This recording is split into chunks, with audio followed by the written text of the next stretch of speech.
আজকে আপনাদের সামনে দিক নির্দেশনামূলক বক্তব্য দিলেন আমাদের সম্মিলিত নরেন্দ্র পরিষদের প্রধান সম্পাদক প্রিন্সিপাল সালিম মিয়া। আমরা উনি যে নির্দেশিকা আমাদেরকে দিলেন আমরা সেটা সেভাবেই পালন করব এবং আমরা এর আগেও বলেছি যতক্ষণ পর্যন্ত সরকারের উচ্চ পর্যায়ের কেউ আছে আমাদের মাঠে ঘোষণা না দিবেন ততক্ষণ পর্যন্ত আমরা এই রাজপথ ছেড়ে যাব না। ওনারা যখনই বলবেন যে আপনাদের কার্যক্রম চলছে, আপনাদের এমপির ব্যবস্থা হচ্ছে, আপনারা বাড়ি যান, সুনির্দিষ্ট ওনাদের বক্তব্য দিতে হবে, তাহলে আমরা এই রাজপথ থেকে যাব। সংগ্রামী সাথী ও বন্ধুগণ,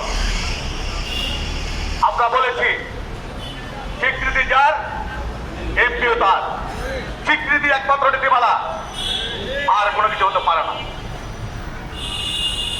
বিগত অন্তর্বর্তীকালীন সরকারের সময় মাধ্যমিক উচ্চ মাধ্যমিক পর্যায়ের আবেদন নেওয়া হয়েছিল ৩৬১৫টি প্রতিষ্ঠান। তখন আমরা বলেছিলাম মাদ্রাসা এবং কারিগরের আপনারা আবেদনের ব্যবস্থা করেন। মাদ্রাসা এবং কারিগরের আবেদন নেওয়ার পর আপনারা যাচাই বাছাই করে স্বীকৃতিপ্রাপ্ত যে প্রতিষ্ঠানগুলো আছে সেই সকল প্রতিষ্ঠান একযোগে এমপিভুক্ত করেন।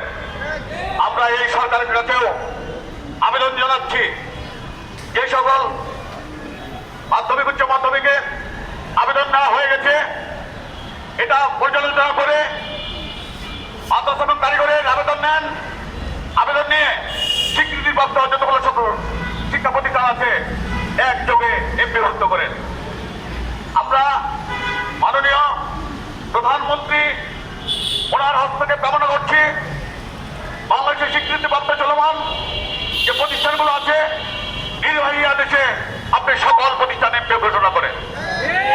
আমরা আশা করব কাজ যেহেতু চলমান, কাজ যেহেতু চলছে, আমরা এই সপ্তাহের মধ্যেই একটা ভালো একটা রেজাল্ট পাবো, আমরা হয়তো বানিয়ে দিতে পারবো।